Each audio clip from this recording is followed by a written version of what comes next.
Por eso a mí me da mucha gracia cuando yo oigo personas dando el testimonio, cristianos dando el testimonio de que aceptaron servir al Señor. Y es toda una ópera.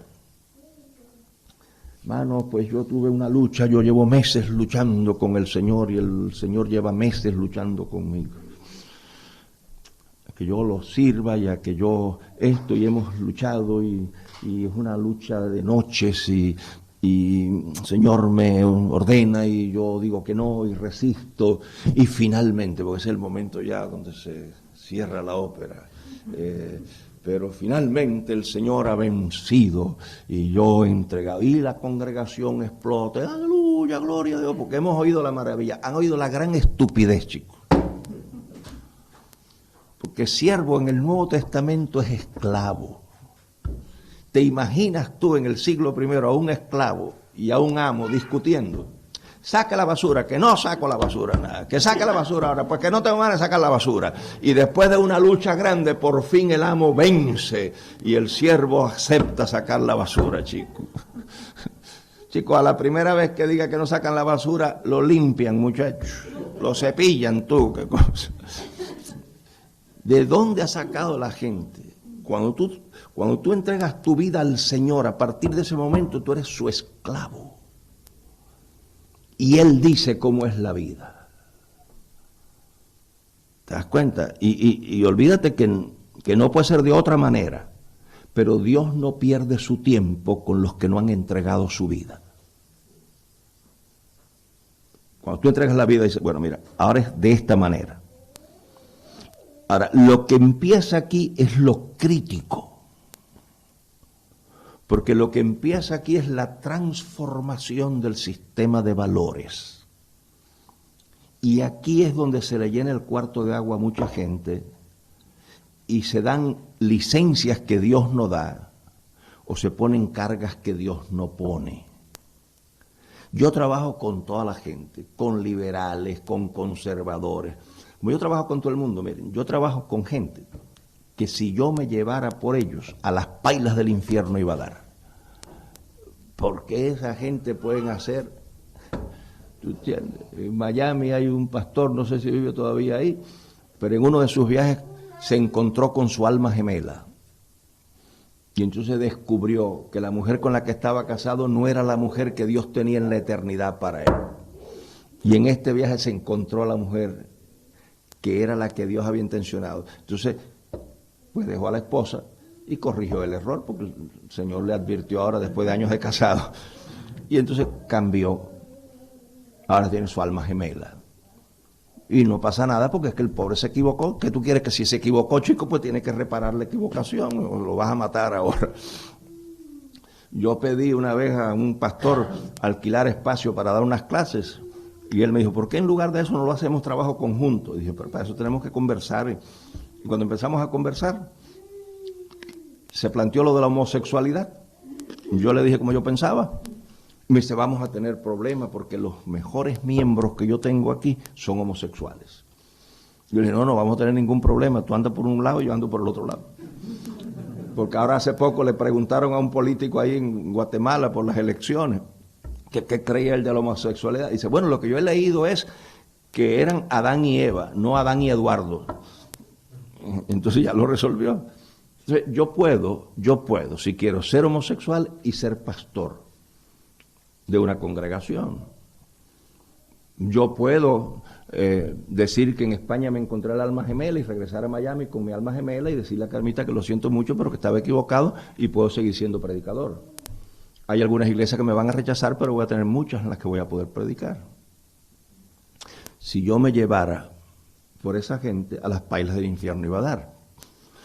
Pero yo trabajo también con grupos que son más cerrados que la tuerca de un submarino. Y si yo me llevara por ellos a un hospital psiquiátrico iba a parar. ¿Por qué no voy a las pailas del infierno ni voy a ir a un hospital psiquiátrico? Porque yo he descubierto que la libertad gloriosa de los hijos de Dios está en la Biblia. Y entonces yo no acepto licencias que Dios no da, ni cargas que Él no impone.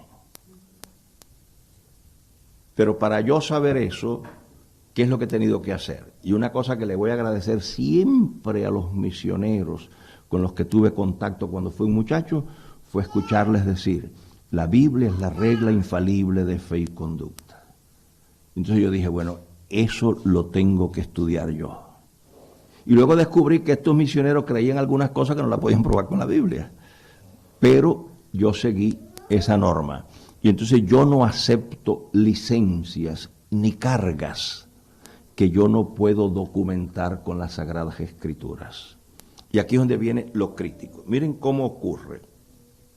Porque algunas personas piensan que Dios es mago y que hace las cosas por artes mágicas. No. Dios opera a través de un sistema que Él ha creado y ha establecido.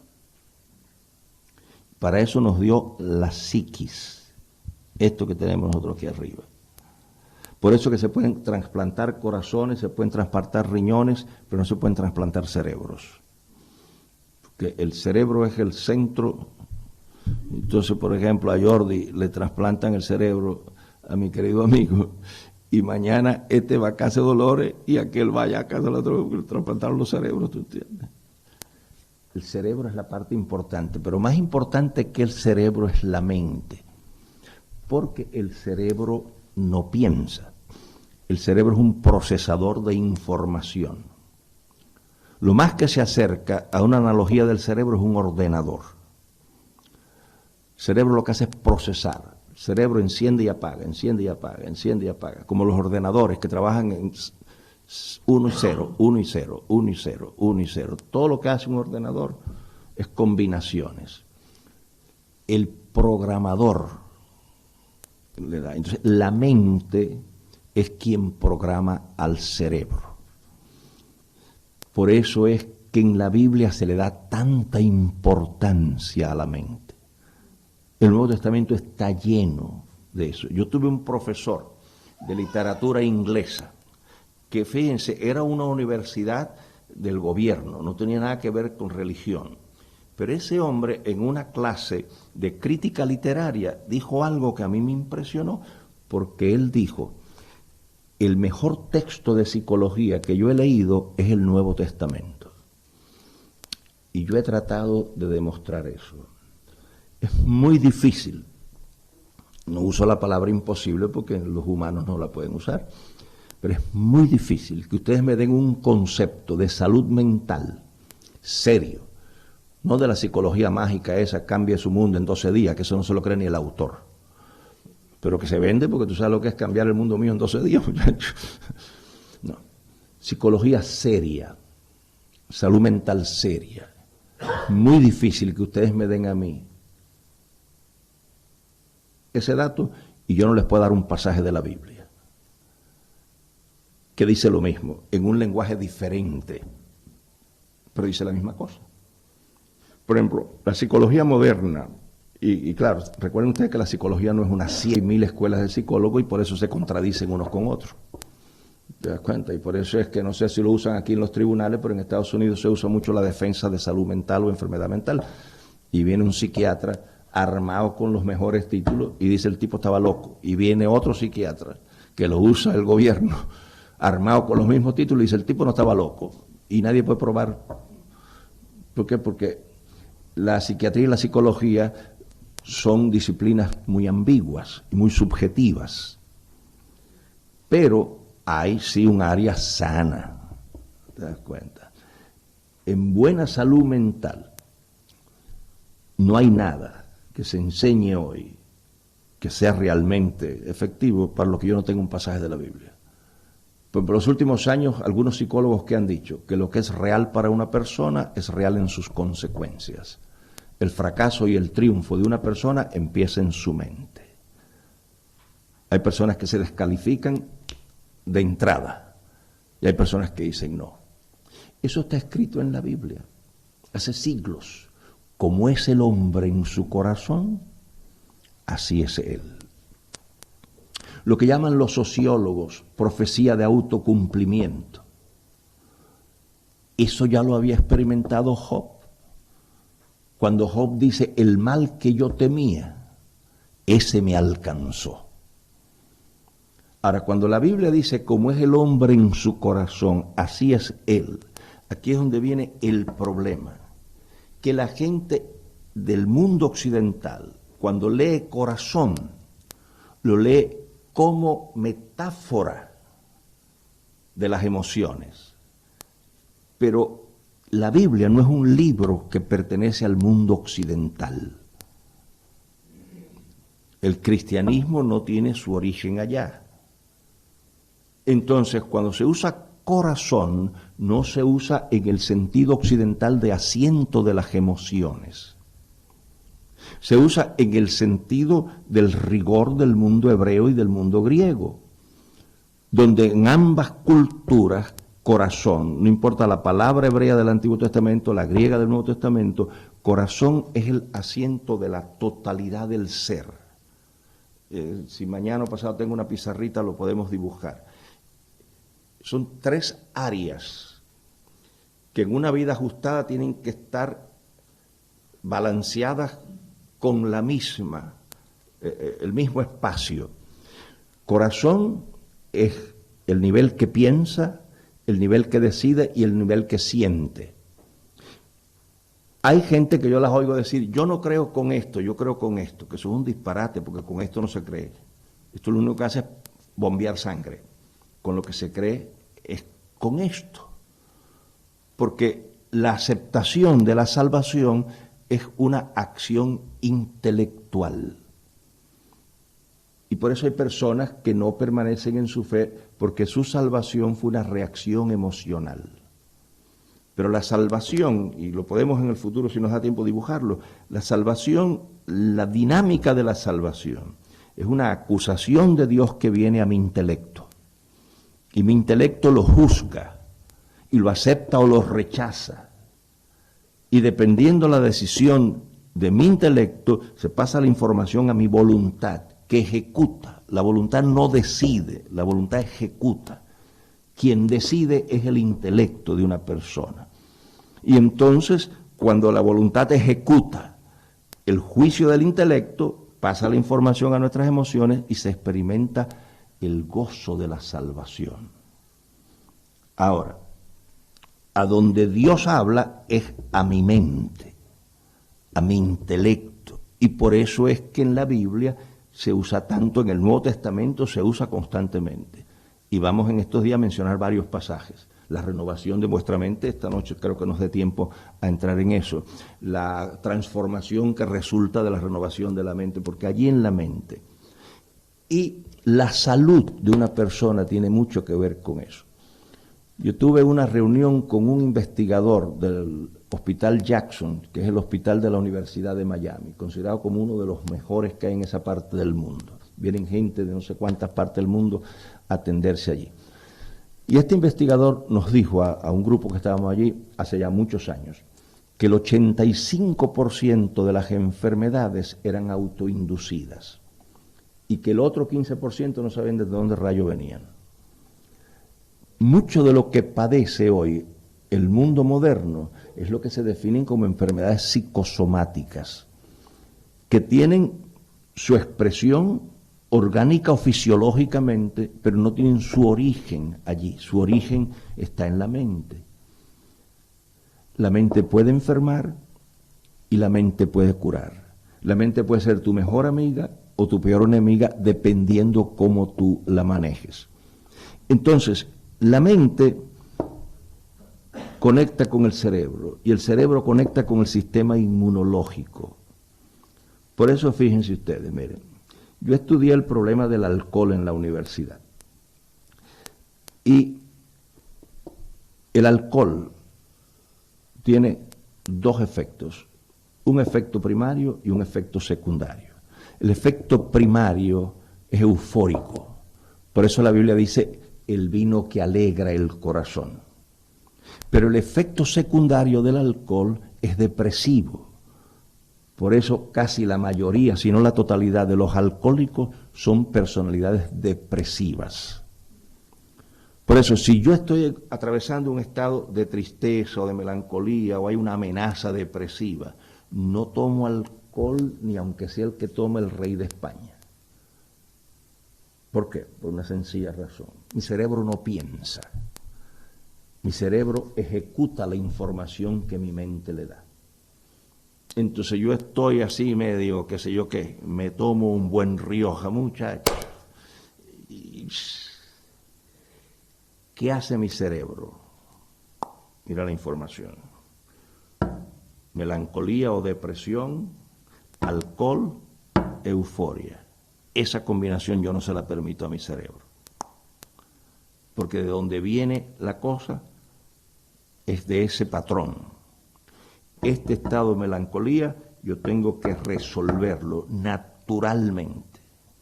Yo tomo vino porque lo disfruto, y lo disfruto si estoy contento, feliz, alegre. Pero si no, me puedes ofrecer el mejor que haya y no lo toco, porque yo pienso por mi cerebro. El pobre infeliz no sabe pensar y lo que va a hacer es enredarme a mí en las patas de los caballos. Entonces, la Biblia por eso le da tanta importancia a la mente. Ahora miren ustedes cómo se procesa esto, y es donde viene la facilidad. Yo le estaba preguntando a Jordi hoy que si él tiene que pensar para actuar como un catalán, y me dijo que no.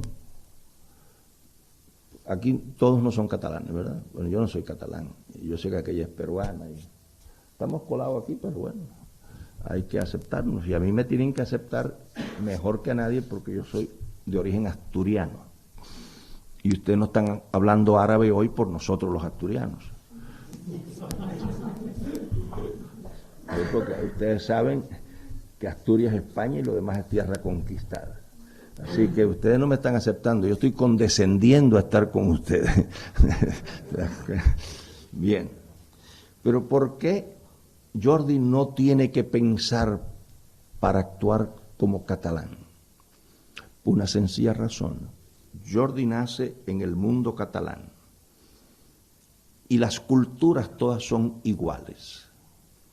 Catalán y gallego, la misma cosa. Yo sé que, ¿entiendes?, los europeos y que los americanos y los indios y las cosas. Entonces son estupideces, porque todas las culturas son iguales. Y un axioma central de la antropología es que las culturas son iguales, pero ninguna superior a la otra. ¿Qué es lo que diferencia las culturas? ¿Por qué un inglés es distinto a un andaluz? Fisiológicamente son la misma cosa, aunque el inglés se crea que es superior o el andaluz se crea que es superior, pero fisiológicamente. Esa idea de sangre azul, ese es un resabio de las monarquías, chicos. No hay tal cosa como sangre azul, ¿te das cuenta? Culturas son iguales, lo que son es diferente. Cuando una cultura se cree superior a la otra, se produce el fenómeno que llamamos etnocentrismo, que es la interpretación del mundo centrado en la cultura en la que uno nace. Por ejemplo, yo soy cubano, hijo de español, pero podría ser chino, hijo de japonés. Y es la misma cosa. No pasa como el americano. Tú sabes que los americanos se creen que se inventaron la sopa del ajo. Y son, en sociología, una nación joven. O sea, los Estados Unidos sociológicamente son adolescentes. Por eso es que hay un predicador en Argentina que dice que Estados Unidos es un adolescente con dinero. Y eso es lo que es así, ¿tú entiendes? Pero ellos se creen que, como adolescentes al fin, ¿tú entiendes? Se creen que lo pueden hacer todo. Entonces llega este turista al Japón y se le ocurre ir a un cementerio. ¿Tú sabes lo que es de turista ir a un cementerio? Tiene que estar loco el gringo ese, cara. Pero fue. Y cuando llega al cementerio hay un japonés que le está poniendo un tazón de arroz en la tumba al abuelo, chico. Y entonces se burla de él, el americano, y le dice, ven acá, chico, ¿y cómo tú crees que el abuelo tuyo se va a comer ese arroz? Dice, de la misma manera que el tuyo huele las flores que tú le pones.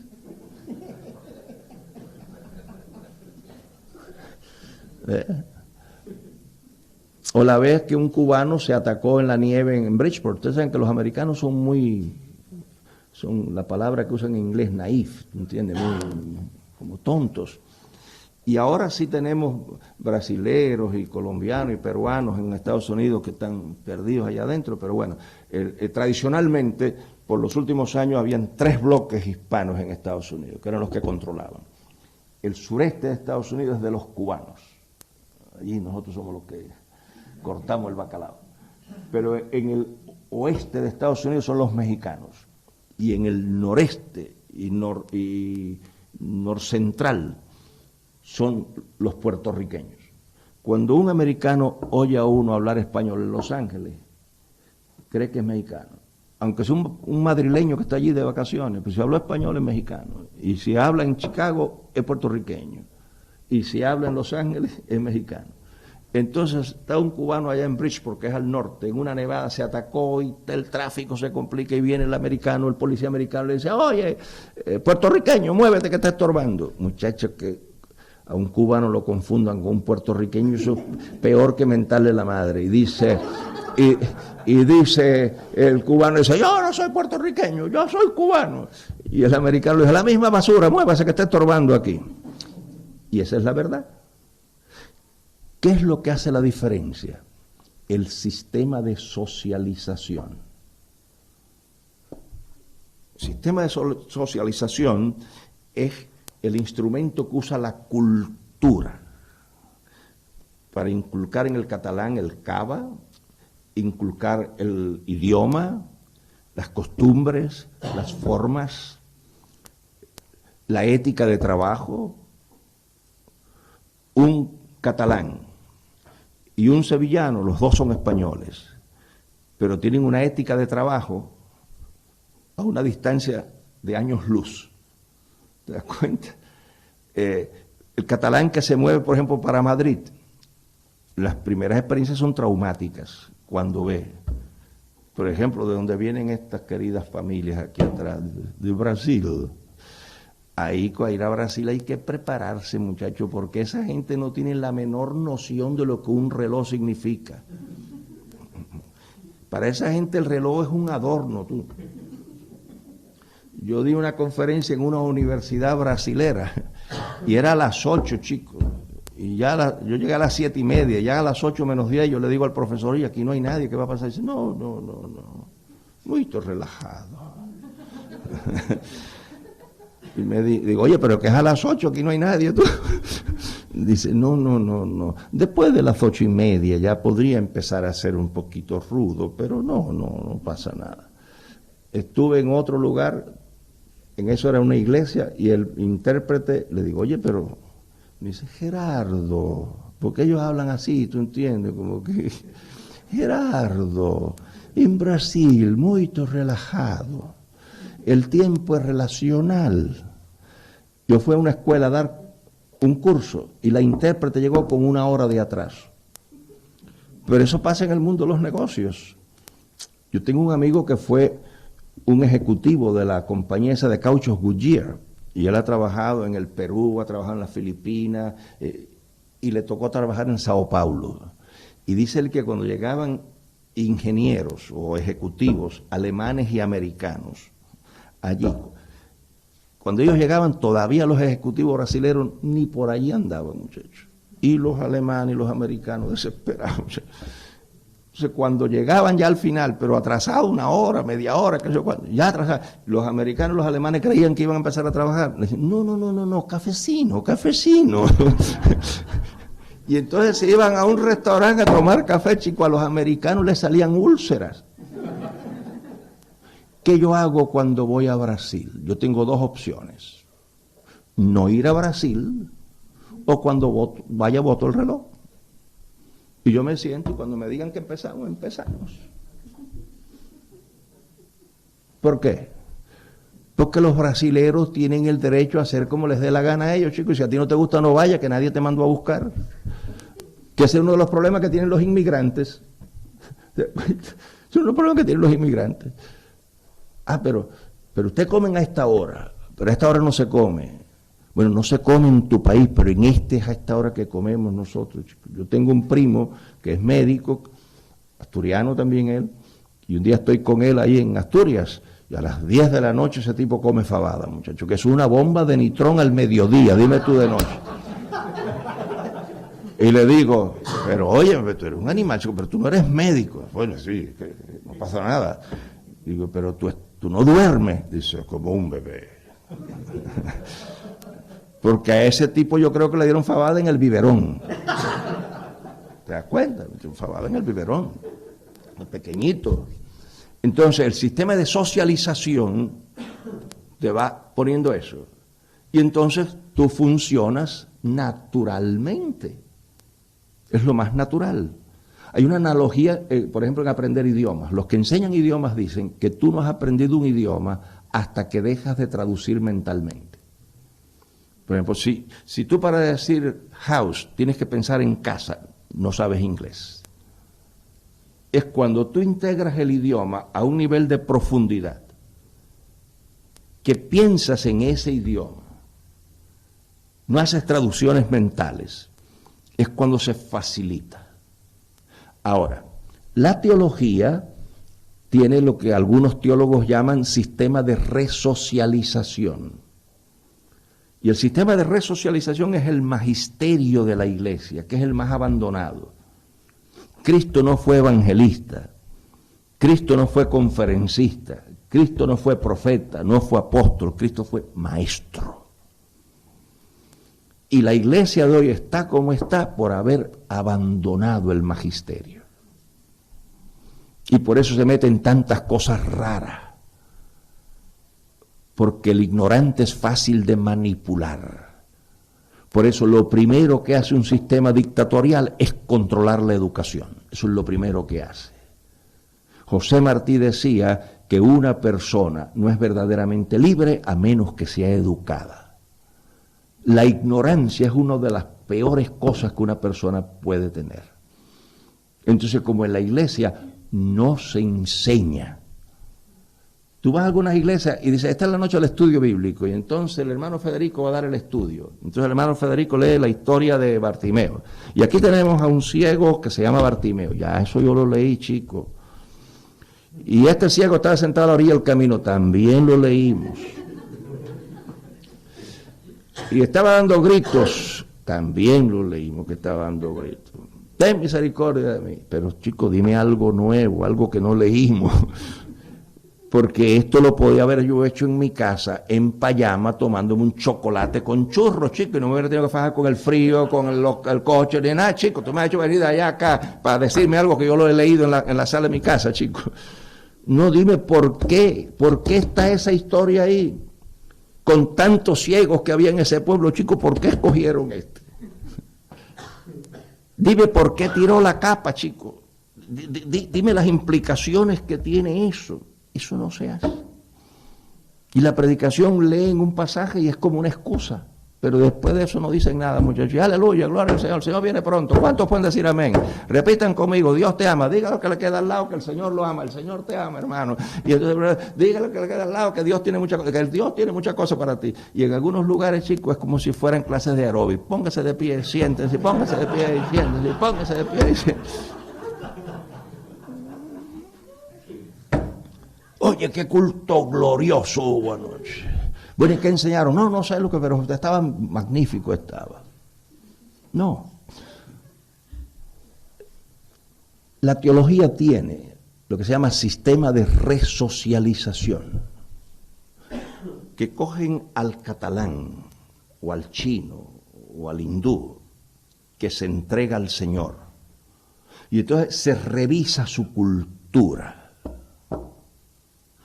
para ver qué cosas de esa cultura son compatibles con el sistema divino. Como Dios no es catalán, ni cubano, ni chino, aunque si tú oyes a algunos misioneros americanos, crees que Dios es americano del Partido Republicano y Reagan es su profeta. Tú oyes a algunos misioneros americanos, tú crees que Dios...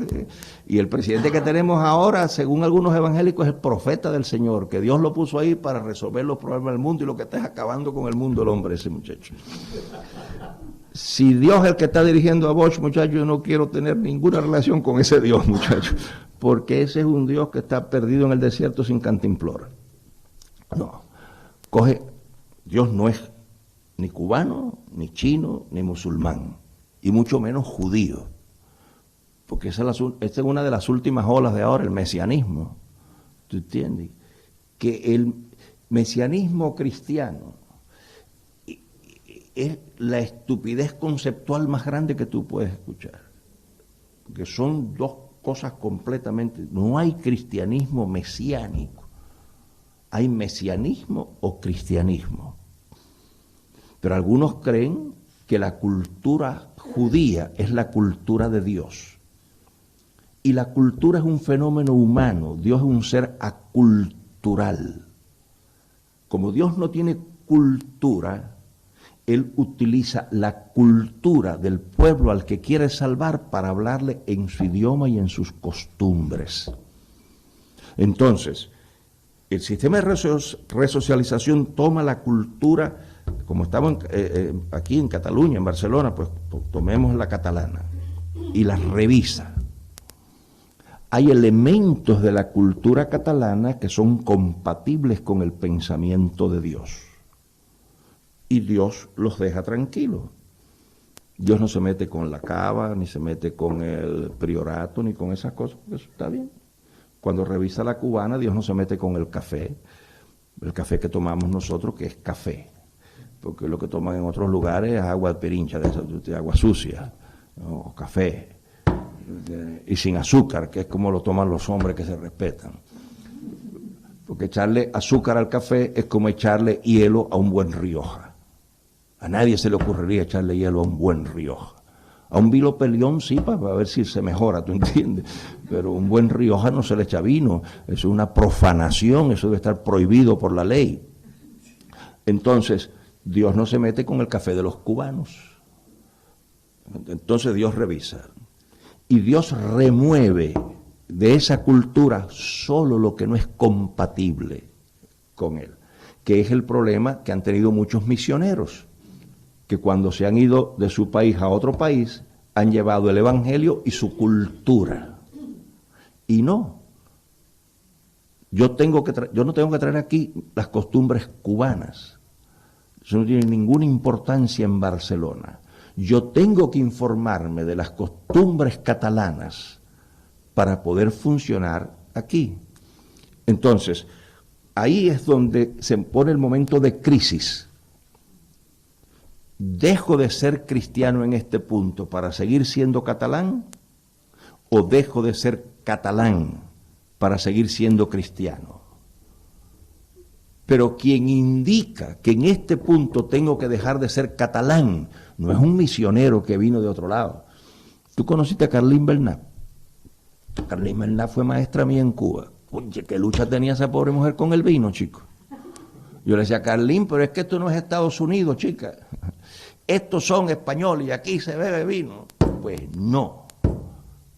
Que no se veía, que vino era pecado. Y ella quería disparar la cultura, y en Estados Unidos hubo una transformación, porque los peregrinos sí bebían, chicos. Los barcos que salieron de Holanda, como el agua estaba contaminada, traían toneles de cerveza. Pero después en algún lugar dieron un tropezón y empezaron a prohibir eso. ¿Tú entiendes? No se puede tomar cerveza ni nada. No. Dios es el único que puede decir, esto no lo puede seguir haciendo. Y ahí es donde viene la importancia de la Biblia. Porque Dios, que es el que condena, es el único que puede decir lo que yo tengo que dejar de hacer. Yo vengo aquí, y como yo lo que voy a estar es un fin de semana, y un fin de semana lo paso un sapo bajo una piedra y no se muere, pues yo contengo la respiración, y para no ofenderlos a ustedes, pues no se toma café, no tomo café. Porque yo no tengo hábitos de ninguna clase. Yo no le permito a mi organismo que me exija nada. Cuando yo estoy aquí, no extraño la comida de mi casa. Y cuando estoy en mi casa, no extraño la comida de aquí. Yo no extraño mi cama, yo no extraño mi almohada, yo no extraño nada. Pues yo no le permito a mi cuerpo, ¿te das cuenta? Por eso yo donde quiera, a veces me hospedan en hoteles gigantes. Una vez fui a dar un curso de exégesis bíblica a Los Ángeles y me pusieron un hotel chico que yo no había visto cama tan grande. Creo que tenía como 4 o 5 almohadas eso. Digo, ¿y para qué usarán esto? ¿Será que aquí hacen orgías o qué sé yo? Pero en otros lugares me han puesto a dormir en un banco Yo tuve una vez que predicar en el campo, dentro del terreno de una hacienda, y el dueño de aquella finca era el que había donado el terreno y había hecho la capilla. Y yo pensé que yo iba a dormir en la casa de él, que tiene una casa de campo esa grandísima. Y cuando se acabó el culto, me dice, yo tengo 7 hijas mujeres, y el único hombre que duerme bajo este techo soy yo. Usted va a dormir allá en la capilla. Y me juntaron 2 banquitos, que son banquitos de esos que no tienen respaldar. Juntaron 2, pero habían unos mosquitos allí, muchachos. Y yo revolviéndome con los mosquitos aquellos, se cayó un banco, por poco me caigo yo.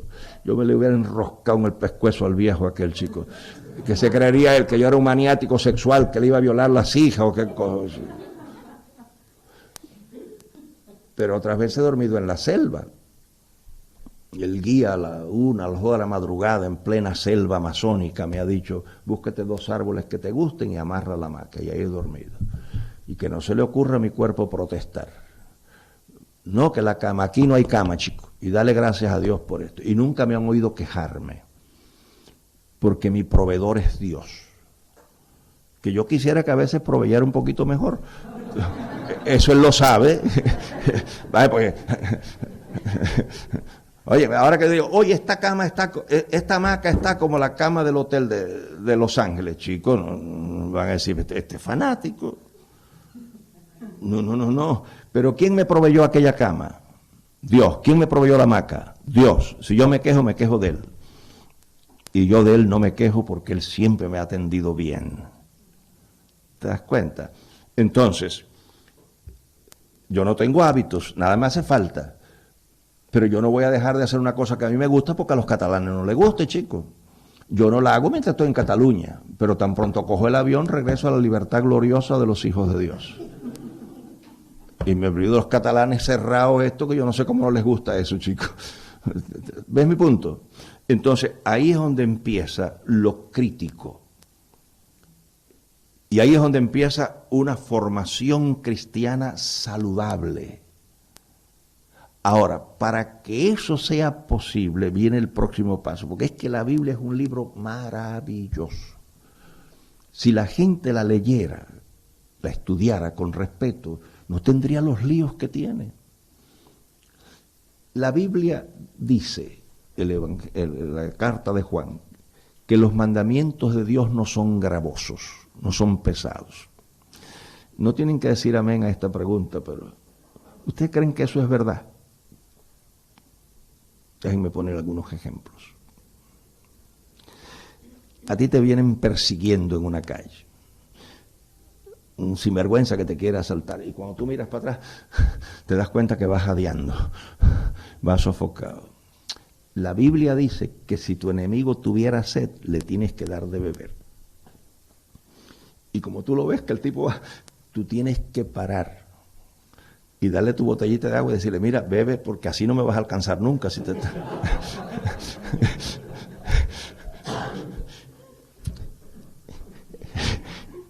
¿Es eso gravoso o no es gravoso?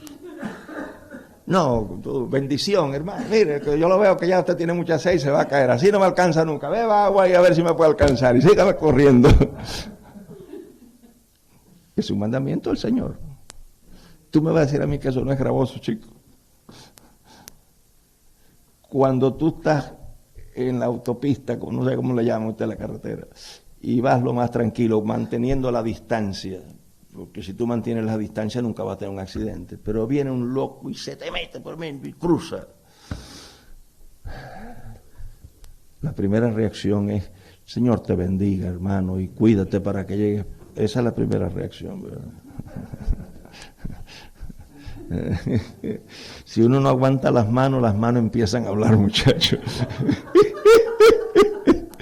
A menos que los catalanes sean hijos de San Francisco de Asís. Tú me vas a decir a mí que al que te está maldiciendo, bendecirlo, eso es fácil. Al que te está acusando, tú lo estás absolviendo. Son mandamientos gravosos. Y el que diga que no son gravosos no sabe lo que está diciendo. Está en una cápsula espacial, chico. Ahora, antes de que ustedes se pongan a rezar por mí, y por la salud de mi alma, que este tipo no respeta la Biblia. No. Miren, si ustedes leen con cuidado, fíjense, porque yo no digo nada que no pueda probar con la Biblia. Si habéis pues resucitado con Cristo, buscad las cosas de arriba, donde está Cristo sentado, a la diestra de Dios. Poned la mira en las cosas de arriba, no en las de la tierra. ¿Cuál es el mecanismo psicológico que se utiliza aquí? Fíjense. Él dice, si ustedes han resucitado con Cristo, quiere decir que ustedes son muertos y vuestra vida está escondida con Cristo en Dios. Al ustedes resucitar con Cristo, mueren al sistema de valores tóxico de este mundo. Pero para poder vivir con la vida de Cristo en un mundo que ignora a Cristo, ustedes tienen que establecer un cordón umbilical entre los nutrientes de arriba y la vida de ustedes aquí abajo. Esto lo llamarían algunos psicólogos foco. Cuando tú enfocas, cuando tu mente tú la diriges a un punto focal de donde se nutre, recibes la capacidad para desactivar todo aquello que es contrario a ese punto focal. El gran problema de algunos cristianos es que no establecen ese tipo de relación. Y el cristianismo es eminentemente una religión relacional. El cristianismo no es una religión litúrgica. La liturgia nos la inventamos nosotros, que nos ponemos de pie, que leemos la Biblia, que oramos, que cantamos. El cristianismo no es litúrgico, es relacional. El Señor Jesucristo dijo, en mí tendréis paz. Cuando tú centras tu vista en lo de arriba y tu mente se dirige a lo de arriba, tú articulas en la tierra lo que es real en tu mente. Al tú tener valores cristianos, al nutrirte de allá arriba, entonces es que le puedes dar agua a tu enemigo y le das agua no como un teatro religioso. Así como es natural actuar como catalán, es natural actuar como cristiano. Pero para eso tiene uno que establecer una relación como esta. Y observen lo que dice. Porque muertos sois.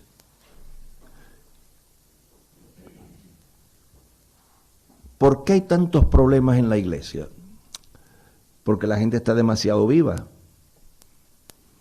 Pero ustedes saben las urbanizaciones o las colonias, no sé cómo le dicen aquí, los lugares donde hay muchas casas así. En México le dicen colonias, en Puerto Rico le dicen urbanizaciones. Bueno, ¿saben ustedes dónde los vecinos se llevan mejor? En los cementerios. Cementerio, nunca tú ves a un vecino peleando con otro vecino. Nunca lo ves envidiándolo ni criticándolo. Cuando nosotros morimos en Cristo, descubrimos la manera de vivir en la que los mandamientos de Dios dejan de ser gravosos. Porque no es gravoso para un catalán funcionar como catalán. Es gravoso para un cubano funcionar como catalán en Barcelona hasta que pasa un tiempo.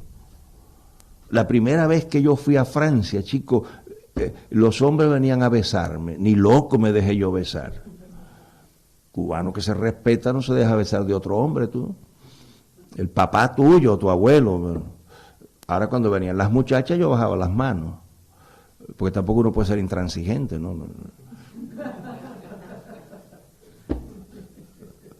Pero si yo me hubiera quedado a vivir en Francia, ¿qué es lo que estaría haciendo ahora? Besándome con todos los franceses. Y algunas culturas se besan en la boca, chicos. Tú sabes lo que es dos hombres besándose en la boca, y si fuman tabaco, peor todavía. La primera reacción va a ser mala. La segunda no, porque la mente tiene la capacidad de normalizar. Y por eso es que la Biblia dice, si oyereis hoy su voz. El valor psicológico que tiene ese versículo, si oyereis hoy su voz. ¿Qué significa? Que la mente puede normalizar. El primer acto de adulterio es el que te lleva al infierno. El segundo es menos dramático. El tercero es menos dramático. Y cuando una conducta se repite, desaloja lo otro y entra en el lugar, que es lo que vamos a ver cuando entremos a Efesios, que es el mecanismo que se usa para la transformación de la vida del mundo a la vida cristiana. Entonces, la repetición es la que lo permite. Cuando tú integras esas ideas y se convierten en parte de tu ser, ya no tienes que pensar para ser cristiano, no tienes que orar para ser cristiano, vas a ser cristiano espontánea y naturalmente, y ahí es donde los mandamientos de Dios no son gravosos. Ustedes me pueden hacer la ofensa más grande y lo único que van a activar en mí es perdón. ¿Por qué? Porque soy santo, no. Porque he integrado eso. Pasa lo mismo que cuando tú te mudas a una vecindad nueva. Los primeros días no te descubres que cuando sales del trabajo ibas para la casa vieja y entonces te das cuenta que ya te mudaste. Porque tu mente tiene un GPS aquí en la cabeza. Y para la nueva tienes que decir doblo en el árbol tal, en la fábrica de esto doblo. Cuando pasan unos meses, ¿qué sucede? El programa que tenías de la casa vieja se borró y ahora no necesitas puntos de referencia. Pueden cortar el árbol y tú no te pierdes, porque tu mente lo ha integrado. Y al tu mente integrarlo a un nivel de profundidad, funciona automáticamente. El cristianismo es maravilloso cuando es lo natural en tu vida. Cuando no tienes que orar para perdonar, cuando no tienes que pedirle al Señor que te cuide frente a una tentación, cuando no tienes que reprender al diablo. ¿Por qué? Porque tú eres natural. El ejemplo que yo le ponía a Jordi, los chinos comen gato, pero yo no como gato. Yo no tengo que reprender al espíritu de los gatos para no comer gato. Yo no como gato, es automático. Y eso es lo que ocurre aquí en este proceso. ¿Alguna pregunta? Porque a mí no me pagan hasta las 9. Algo que yo no dije claro. Algo con lo que ustedes no están de acuerdo. Algo que no es así. Es muy difícil que yo me equivoque porque soy cubano. Pero bueno, podría ser la primera vez. No tienen que estar de acuerdo. Lo que quiero saber si me hice entender.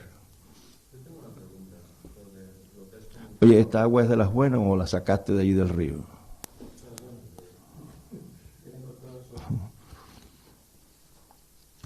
Dígame. Lo que comentaste al principio. ¿Cómo podemos saber de una forma clara? Porque bueno, lo sabemos por axioma que cuando se cerró el canon de la Biblia, esto es lo que realmente es la revelación inamovible y qué parte es la que también es aprovechable o qué parte, o sea, que sabemos, lo hemos aceptado y primero esto es la revelación y a partir de aquí pues cogemos esto, lo otro sí. ¿Hay alguna forma de realmente saber por qué se cerró el canon ahí, cómo se cerró? Porque sí. Entiendo que fue una forma de alguien que se juntó, decidió, fue un consenso, no creo que viniera una revelación de decir aquí, votar aquí.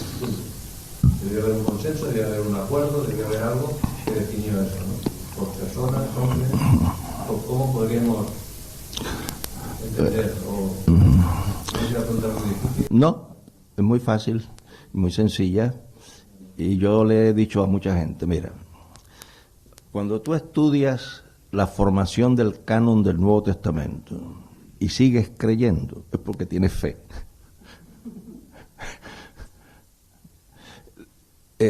Yo creo que el gran problema de los cristianos es que dicen que los evangélicos son diferentes, son iguales que los católicos, en este sentido. La Iglesia Católica siempre decía, Cuando tú tenías una pregunta, doctores tiene la iglesia, a ellos preguntad. Y los doctores de la iglesia se las sabían todas y los feligreses no sabían ninguna. Los protestantes tienen la misma idea. Yo me disgusto cuando estoy en reuniones de pastores y dicen, pero esto es para nosotros los pastores, no se le puede decir al pueblo. Es trágico. No, la verdadera fe, te das cuenta, lucha con todas sus complicaciones. La formación del Nuevo Testamento es un fenómeno histórico y yo no conozco, puede que exista, a nadie que reclame que el proceso fue inspirado por Dios. La ortodoxia cristiana reclama que los documentos fueron inspirados, pero la colección de los documentos es un fenómeno histórico en el que uno cree que Dios participó. Se escribieron mucho más que 4 evangelios.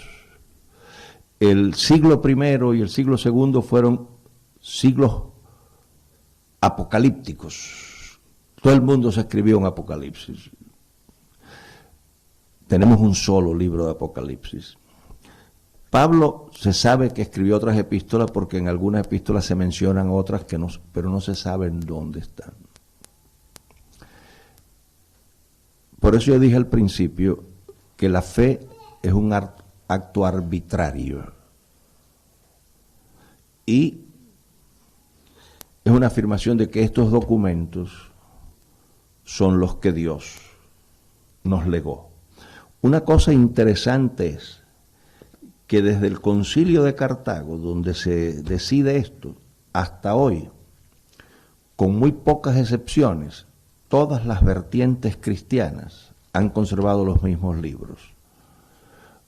Algunos pues opinan, por ejemplo, Lutero, que era un tipo obsesivo con la salvación por la fe, la justificación por la fe, no toleraba la epístola de Santiago. Lutero decía que Santiago era una epístola de paja, por un sencillo problema hermenéutico.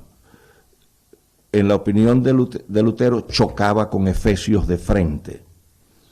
Pero cada vez que tú ves ese problema, es un problema de interpretación.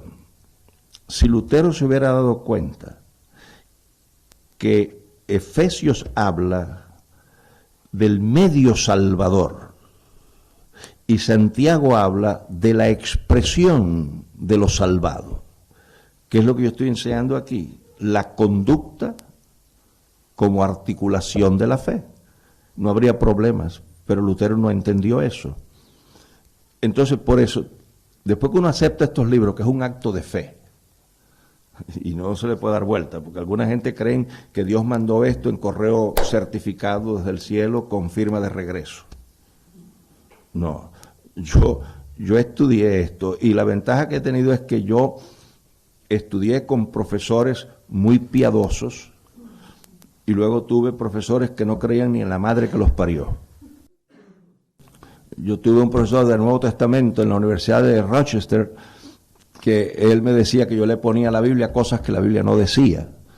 Y yo le decía a él que el problema de los teólogos era que creían en Dios pero no le permitían que se comportara como Dios. Pero es un acto de fe. Pero es que acto de fe es toda información de segunda mano. Yo tuve un profesor de filosofía en la Universidad de New York que él barría el piso con la religión y no creía que Jesucristo era un personaje histórico. Yo le dije, doctor, ¿y usted cree que George Washington existió? Y me dijo, sí. Le dije, ¿por qué usted cree eso? Dice, porque los documentos lo dicen. ¿Y cómo usted sabe que los documentos no están manipulados? Porque toda información de segunda mano es un acto de fe. O sea, usted habla de Julio César como si se hubiera criado con él. Y a lo mejor Julio César no existió. Es un acto de fe. Ahora, ¿por qué yo soy cristiano? Porque estos documentos tienen una racionalidad y una coherencia que me dan una información que no agrede mi inteligencia. Porque la fe puede superar tu razón, pero nunca contradecirla. Pero es que lo que supera tu razón no solamente es la fe, hay muchísimas otras cosas en el saber humano que superan la razón. Por eso es que creo. Y me ha ocurrido esto. Yo llevo más de medio siglo predicando. Y al principio yo creía que lo podía probar todo. Y me encantaba probarlo. Y hay cosas de la Biblia que tú puedes probar fácilmente. Cuando dice la Biblia que no siembres tu tierra con semilla mezclada, está probado en facultades de agricultura que cuando tú mezclas la semilla, empobreces la cosecha. Y yo te puedo probar científicamente una serie de pasajes. Me gustaba hacer eso. El trabajo mío en universidades era trabajo de conferencias apologéticas. La defensa de la fe desde un punto de vista estrictamente lógico. O sea, no se usaba la Biblia ni nada. Cae dentro de lo que llaman teología natural, donde la Biblia no juega ningún papel. Se llegan a conclusiones puramente lógicas de la realidad de Dios, de la realidad de esto y lo otro. Y bien, y yo podía hacer una serie de ecuaciones y era irrebatible desde un punto de vista lógico. Pero yo terminaba diciéndoles, la ciencia tiene un nivel teórico y un nivel de comprobación. Y nada se prueba hasta que se prueba. Entonces, aquí están los teoremas que dicen que va a haber luz. Pero cuando tú lo llevas al laboratorio, puedes pegarle candela a esta cosa. El cristianismo tiene un sistema hasta aquí. Pero entonces la prueba de laboratorio es la fe.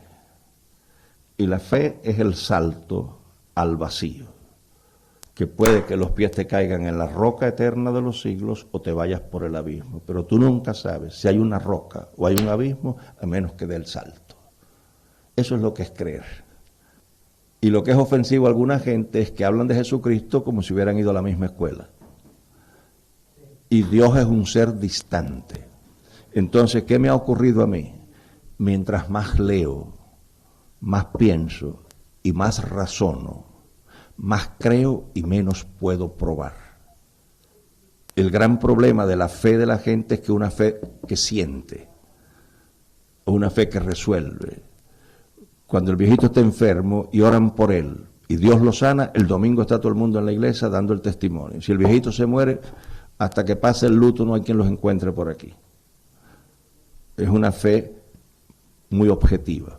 Por eso me gusta la traducción de Hebreos 11 en una Biblia que llaman, una Biblia en idioma inglés, The Amplified Bible, la Biblia amplificada. Y dice que fe es el agarre de una realidad que no te comunican los sentidos. Fe adulta es la afirmación de un Dios que no se siente, que no se toca, que no se ve, que no se huele y que no se saborea. Y yo vivo en ese mundo. Yo siento a veces, pero no me hace falta sentir. Dios puede curar, pero no necesito que me cure. Dios no se aleja y se acerca si tengo un accidente o si no tengo un accidente. Yo creo que me ama y que en último análisis todo lo que Él tiene para mi vida es bueno. Y final, y eso a alguna gente no le gusta que yo lo diga, a lo mejor no hay cielo, y a lo mejor no hay infierno, y a lo mejor no hay Dios. ¿Por qué? Porque es un acto de fe. Y por eso que para mí la muerte es fascinante, porque la prueba de laboratorio de nuestra fe es la muerte. Y cuando muramos es que sabremos si hay o no hay. ¿Por qué yo sigo siendo cristiano? Porque si no hay, nunca sabré que en ese capítulo me tenían engañado. Porque como no hay, en la nada, nada se sabe. Pero como a lo mejor hay, los que no creen sí se van a dar cuenta que en ese capítulo estaban equivocados. Y como para mí el cristianismo es válido como sistema temporal de vida, que es lo que alguna gente, para mucha gente el cristianismo es después de la muerte. Chicos, después de la muerte está bien, pero a mí me quedan todavía, 45 años de vida me quedan. Es como el viejito que le arregló la cerca, el carpintero que le arregló la cerca a la viejita, se pasa el día entero carpinteando y cuando termina a las 5 de la tarde le dice, señora, ya la cerca está. Dice, ay, mijo, que la Virgen Nuestra Señora te lo pague. Dice, y usted no va a hablar con ella para que me adelante algo hasta que me cancele. Entonces, un cristianismo que después de la muerte a mí no me sirve, porque a mí me quedan 45 años aquí, chico, tú me tienes que dar algo del lado acá. Y entonces el cristianismo que yo creo es efectivo del lado de acá. Está probado que la ética cristiana es superior. Tengo un amigo que es profesor de la Escuela de Medicina de la Universidad de Miami. Conversamos mucho, con mucha frecuencia, porque yo fui pastor de él como por 20 años. Nos gusta la música clásica y nos cambiamos música y tomamos café. Hace poco me dijo que hicieron unos experimentos. Le pusieron todas esas cosas que le ponen al cerebro a la gente, los electrodos y todo eso. Cogieron 2 grupos. A un grupo le hicieron recordar experiencias de su vida, dolorosas, en las que ellos no habían perdonado la agresión. Y otro grupo de experiencias similares donde habían perdonado la agresión. Y los diagramas arrojaron que cuando se perdona se activan ciertos mecanismos neurológicos que son terapéuticos. Y cuando se guarda resentimiento se activan mecanismos que son patológicos. El perdón está probado clínicamente, no en la iglesia, en hospitales de investigación, que el perdón es terapéutico. La psicología de los últimos años ha propuesto otra escuela, que llaman escuela de la terapia de la ética. Está probado que la honestidad que manda el Nuevo Testamento es curativa, es saludable. El cristianismo me ha enseñado a mí un estilo de vida humilde. Yo no gasto dinero en estupideces. O sea que para mí el cristianismo es un sistema económico y no que yo soy agarrado con la plata. ¿Me das cuenta? Carmito y yo nos damos nuestros gustos. Yo ahorro para esos gustos y el dinero es bueno, ¿sabes? Yo fuera millonario sería un millonario feliz.